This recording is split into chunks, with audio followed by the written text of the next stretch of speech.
Hello दोस्तों, कैसे हो आप लोग।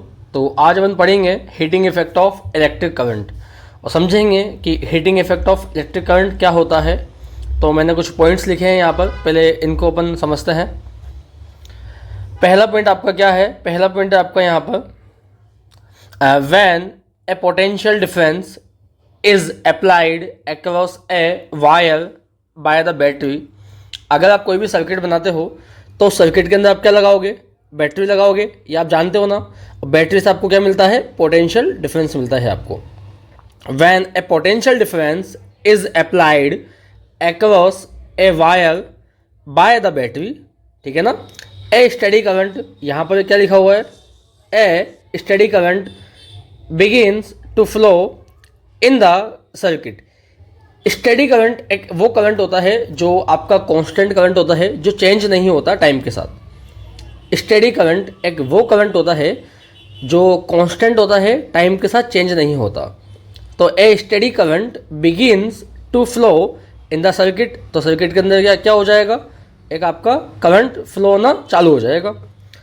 आफ्टर सम टाइम, कुछ समय बाद, द वायर बिकम हॉट, तो जो आपका वायर है ना वो क्या हो जाएगा? हॉट हो जाएगा यहाँ पर, ठीक है।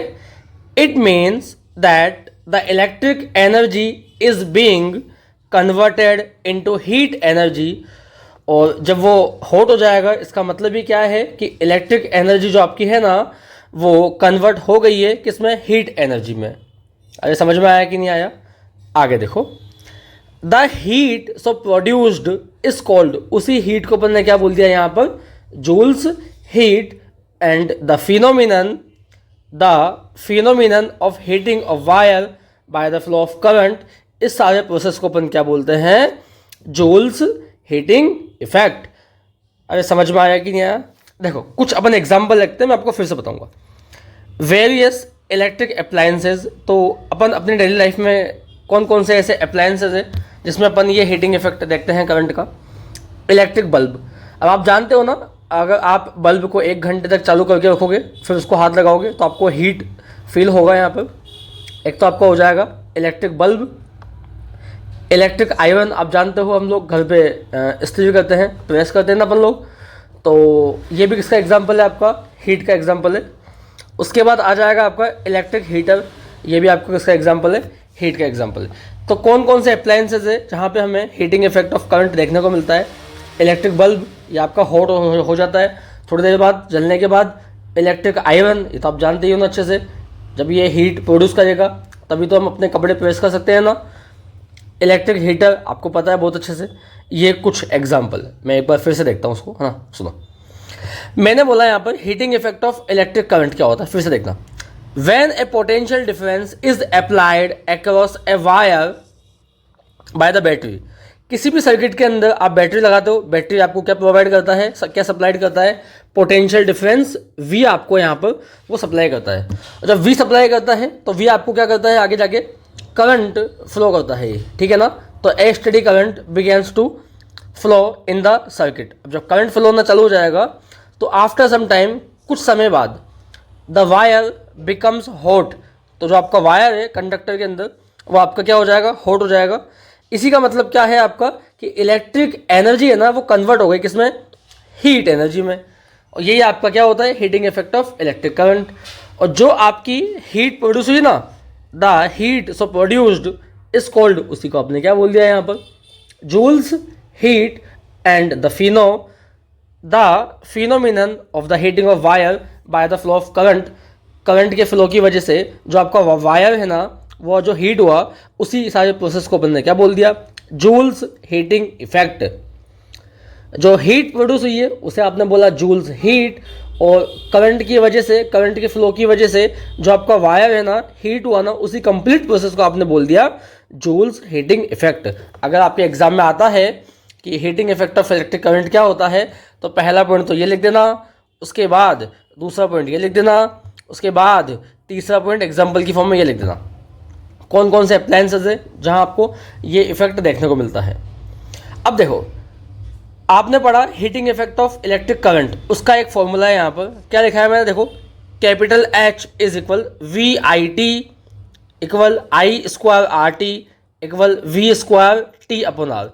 ये सेम फॉर्मूला आपने कहाँ देखा था, जब आपने पढ़ा था इलेक्ट्रिक पावर, वहाँ देखा था आपने कि P is equal to V I equal I square R, और ये इक्वल था वी स्क्वायर अपॉन आर।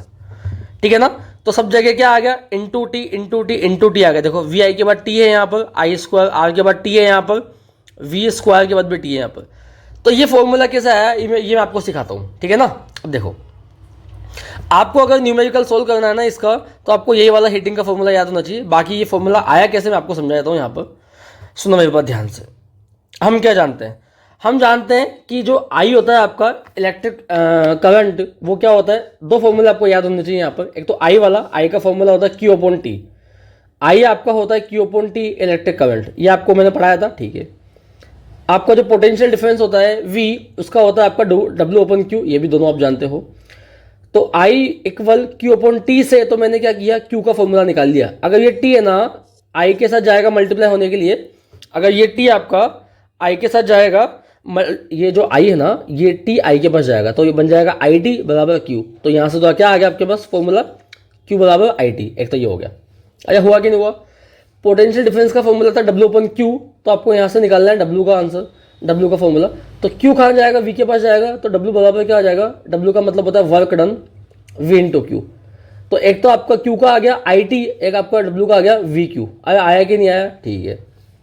अब आपने क्या किया, आपने W इक्वल क्या लिखा हुआ है यहाँ पर, वी क्यू लिखा है ना, W इक्वल वी क्यू लिखा है। Q का आंसर कितना है आपका, Q का वैल्यू कितना है आई टी, तो Q की जगह मैंने क्या पुट कर दिया आई टी। तो आपका W बराबर कितना आ गया, W बराबर वी आई टी। अब एक बात याद रखना इस टॉपिक के अंदर, जो आपका होता है ना यहाँ पर वर्क डन, आपका होता है यहाँ पर एनर्जी, और आपका होता है यहाँ पर हीट, तीनों का मतलब एक ही होता है। कंफ्यूज नहीं होना यहाँ पर। मैंने बोला वर्क डन, एनर्जी और हीट, तीनों का मतलब अभी एक ही मान के चलना। ठीक है। तो यहाँ आई बराबर क्यू अपॉन टी था, क्यू का वैल्यू निकाला मैंने, आई टी हो गया। यहाँ V equal W upon Q था, डब्ल्यू का वैल्यू निकाला मैंने, यहाँ से क्यू इधर मल्टीप्लाई होने चला गया वी के पास, वी क्यू। डब्ल्यू का मैंने फॉर्मूला लिखा, डब्ल्यू बराबर वी क्यू, और क्यू की वैल्यू मैंने यहाँ से पुट की है आई टी, तो क्यू की जगह आ जाएगा यहाँ पर, ये आ गया आई टी। तो ये बन जाएगा वी आई टी, ये आपका डब्ल्यू का फॉर्मूला आ गया। अब W ही आपका क्या होता है, कैपिटल H होता है। मैंने अभी आपको बताया जो W होता है वही आपका क्या होता है, कैपिटल H। तो W बराबर वी आई टी है ना, W की जगह मैंने क्या कर दिया यहाँ पर, कैपिटल H कर दिया। तो H का फॉर्मूला क्या आ गया, वी आई टी। H का फॉर्मूला क्या आ गया, वी आई टी। अरे आया कि नहीं आया, पहला फॉर्मूला ये आपका आ गया यहाँ से, ये वाला। अरे आया कि नहीं आया, चलो ठीक है। अब मुझे बताओ, क्या अकॉर्डिंग टू ओम्स लॉ आप ही जानते हो क्या, V is equal I R होता है आपका। तो V अगर इक्वल आई आर होता है ना, तो मैंने V की जगह क्या पुट कर दिया यहाँ पर, अभी आपका क्या आया था, H बराबर V I T, H equal V I T. तो मैंने V की जगह क्या पुट कर दिया, आई आर पुट कर दिया। तो ये I इंटू आई क्या हो जाएगा, आई स्क्वायर, आर की जगह आर, टी की जगह टी। ये आपको सेकंड नंबर का फॉर्मूला आ गया यहाँ पर। जो आपका H equal V I T आया था, वहां आपने क्या किया, अकॉर्डिंग टू ओम्स लॉ हम जानते हैं V इक्वल आई आर होता है। V की जगह मैंने आई आर पुट कर दिया, कहाँ पर, V की जगह पर। देखो V की जगह आई आर पुट कर दिया, आई इंटू आई, आई का स्क्वायर, आर का आर, टी का टी। ये सेकंड नंबर का फॉर्मूला आ गया आपका, ये वाला। अगर सेकंड नंबर का फॉर्मूला आ गया, आप बहुत अच्छे से जानते हो, वापस से ओम्स लॉ पे चलेंगे अपन। V इक्वल आई आर होता है, यहाँ से मैंने क्या किया, आई का फॉर्मूला निकाल लिया। आई का फॉर्मूला क्या होता है, V अपॉन आर। तो आपने आई की जगह क्या पुट किया, V अपॉन आर, ये रहा आई स्क्वायर। आई की जी अभी भी आया ना आपका ये वाला सेकंड नंबर का फॉर्मूला। इसी इक्वेशन को मैंने वापस से उठाया यहाँ पर, ये लो। तो H इक्वल आई का स्क्वायर आर टी आया था, आई की जगह मैंने क्या पुट किया, V अपॉन आर। तो यहाँ से हो जाएगा V का स्क्वायर, यहाँ से हो जाएगा R का स्क्वायर, आर टी पहले से साथ में था, यहाँ से मैंने R का स्क्वायर और ये R काट दिया, तो V स्क्वायर टी अपन एक R नीचे बचा। ये आपका थर्ड नंबर का फॉर्मूला आ गया। अरे बताओ मुझे आया कि नहीं आया समझ में। मैं फिर से बताता हूँ आपको। सबसे पहले अपने पास क्या आया था मैं बताता हूँ, सुनो। H equal V I T आ गया था, मैंने V की जगह पुट किया according to Ohm's law I R. तो V की जगह पुट किया आई आर, तो आई इंटू आई का स्क्वायर, आर का आर, टी का टी। ये इक्वेशन सेकंड आ गया। इसी के अंदर मैंने क्या पुट किया, अकॉर्डिंग टू ओम्स लॉ हम जानते हैं आई आर होता है यहाँ पर। आई की जगह पर आई का फॉर्मूला निकालूंगा ना मैं, तो V अपॉन ये आर डिवाइड में चल जाएगा। तो आई का फॉर्मूला क्या है कि वी अपॉन आर। तो जो सेकंड नंबर की इक्वेशन अपने पास आई थी उसके आई के अंदर मैंने पुट किया V upon R, V upon are.